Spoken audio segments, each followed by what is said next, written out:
ABC Wednesday. I'm Joan, and I'm your first Golden Bachelorette.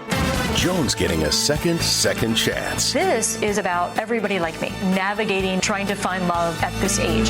I wouldn't be here if I didn't have hope. Because love never ages. Golden age doesn't mean you're old. Old is a state of mind, like a lot of living to do. The Golden Bachelorette. Series premiere Wednesday on ABC and stream on Hulu.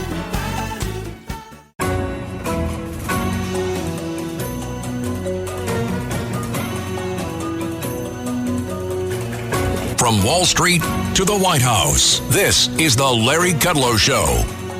So during the debate, Kamala Harris said she was really in favor of fracking, and oil production boomed during the Biden-Harris years, which is completely untrue. But anyway, we have an expert coming on, Senator Kevin Cramer from the great state of North Dakota, which is an oil and gas state.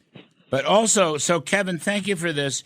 But, I forget, you're on the Senate Banking Committee. So this business about the Fed cutting their target rate, it'll be a very public thing this coming week. Everybody's going to write about it. Wall Street's going to run around about it.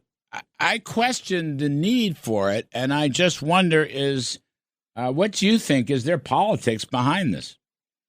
Well, Larry, a couple of things. First of all, at this point, they've set the stage so that the only real market response would be if they didn't cut rates, it seems to me. That said, do they need to cut rates now? No, they don't need to. Maybe they shouldn't even. I think that's even debatable. The problem is leading up to this point, they missed several opportunities to do the right thing much earlier. Jay Powell was adamant during the pandemic that we should be spending more. I have multiple headlines. I have an entire poster board of headlines where he says spend more money, to avoid an economic crash. And then they didn't respond quickly enough. What really bothers me about the politics of the Fed was when Joe Biden became president and offered up another couple $1 trillion of borrowed money for the American Rescue Plan at a time when, thanks to the work of the Trump administration, we had an economy, a foundation that they built, and we were already red hot, and they poured fuel on the fires of inflation. He would not comment, and his position was, I don't comment on policy. Baloney. He always comments on policy. So in my view, he already gave up some of his righteousness, if you will. And I've trapped him on that a couple of times in the committee. However, leading up to this election, if he did nothing, if the Federal Reserve did nothing on rates till the next meeting, nobody would notice or care. The fact that they're going to, I think, because, Larry, perception matters. I am a big proponent and have been an out loud proponent of the independence of the Fed. I've even defended the Fed with President Trump in the Oval Office when he wanted them to cut rates at a time when money was already almost free. He and I had, so we've had some pretty good discussions. So I'm for that, but I think they run the risk. If in fact they maybe have already messed up the reputational, credibility of the Fed by coming to this point with a quarter to a half point. Yeah, there's going to be a lot of howling. That's all I'll say. There is, and there is. There's no real economic reason why a Fed rate cut couldn't wait until the next meeting, which is the day after the election. I mean, there's no economic reason why it couldn't wait. So here's some other one now, Senator Cramer. Kamala Harris said during the debate that under Biden-Harris, we had the largest increase in domestic oil production in history. Now, wait a minute. I'm reading from a very good Wall Street Journal editorial on this a couple days ago. Since January 2021, U.S.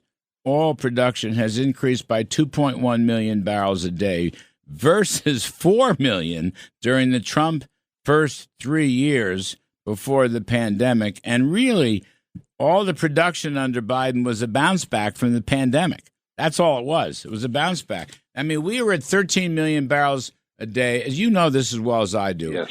That was the Trump peak pre-pandemic. We're running about 13 million barrels a day in rough numbers today. So in other words, in 5 years, We have an increase. That's the story. Now, why is that, I ask you?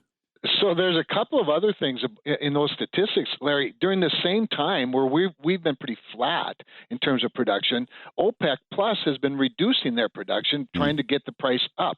And of course, price has been coming up a little bit. We've benefited some, when I say we, the oil and gas industry in the United States.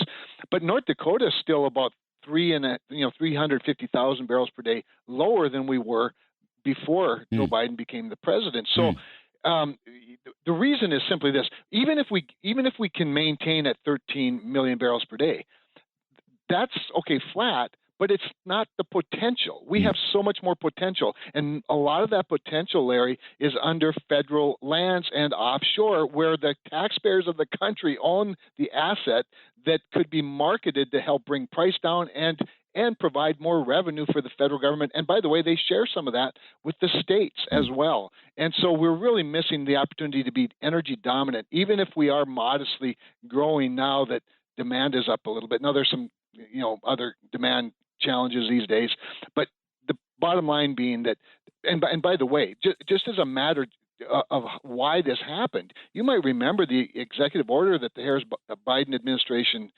issued in the very early days of 2021 to ban oil and gas leasing, federal leasing completely. And then the BLM, with their leasing rules, increased royalty rates, they increased fees, bonding requirements. In other words, they added both regulation and cost to going after those assets that are owned by the taxpayers of this country. And fortunately, it was the courts that turned some of that around and forced them to offer up some leasing. And this is significant because, remember, her weird answer at the debate was, well, what we've done is we've encouraged a lot of leasing, to which I say, baloney. Right. They were forced into it by the courts, and then they picked the least productive areas to offer leases, the minimum number of leases that they could get by with under the law, and and then just less than a week or less than 2 weeks ago, they came out with a new BLM resource management plan that cuts off 50% of fluid leasable minerals in North Dakota and 90% of leasable coal in North Dakota. Fortunately, a federal judge here in North Dakota has stayed that for 5 western states, but the battle continues with these people. Well, my impression is the Biden-Harris has basically done everything they can, Senator Cramer, to stop fracking and stop leasing on public lands, federal land. That's right. I mean, that's the point. What production we've had, again, correct me if I'm wrong, has basically come from private lands, which is fine, but there's nothing wrong with producing on public lands also. And they stopped the XL pipeline. They stopped ANWR. They stopped the other one in Alaska. What is it called? The National Petroleum Reserve, something or other. Right. They stopped New Mexico, and they severely limited the Gulf of Mexico. So, the stuff she was throwing in that debate was just simply untruthful. Now, I'm not shocked that the ABC, David Muir, and they didn't fact check her, but they should have fact checked her. They should have. Yeah. They should have, because Larry, you're a business guy. You run a business. You work in a business network. All of these things that they do are disincentives to produce in the United States, not just on off of federal lands and offshore, but in the United States in general. So we acquiesce our dominance to places like Venezuela, Russia, Iran. I mean, for crying out loud, look at the enrichment of Iran just since these policies came into place in the United States, not to mention the geopolitical tools that they've squandered that would help produce not just more in the United States, increasing both revenues and economic opportunity in the United States, but the national security of shutting off the energy production in places like Venezuela, Russia, and Iran. It's a harebrained philosophy. They hate it. And by the way, then you get into the whole electric vehicle issue, which is what they really love. And where slave labor is used to mine lithium in Indonesia, and child slave labor, no less. And somehow we're willing to look the other way at those kinds of things. How's the Green New Deal doing in Iran? Yeah, or how's it doing really well? It's doing really well for them. How's it doing in China?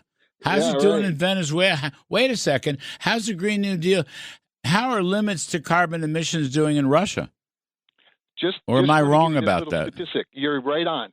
Natural gas, this is according to Department of Energy data, natural gas produced in Russia has 50% greater greenhouse gas emissions than natural gas produced in the United States, liquefied, put on ships, and sent to the same exact markets as Russia's. We're the It's cleanest, ludicrous. they're the dirtiest. No question. That's right. Senator That's Kevin Cramer, just full of spunk today. Thank you, Senator. I'm a little wonderful, fired up, terrific stuff. All right, Thank folks, you. we're going to take a quick break. On the other side, my dear friend Wilbur Ross, former Secretary of Commerce, got a new book out. He's going to talk about it with us. I'm Kudlow. Be right back. Larry Kudlow. Janine Pirro here for Colonial Metals Group. Colonial Metals Group helps Americans protect their future with the most trusted store of wealth in human history, physical gold and silver. If you're retiring or retired, go to colonialmetalsgroup.com/Pirro for your free Janine Pirro Colonial Metals Group Retirement Protection Kit, or call 800-965-8004. 800-965-8004 now to receive a free home safe and up to $7,500 in free silver.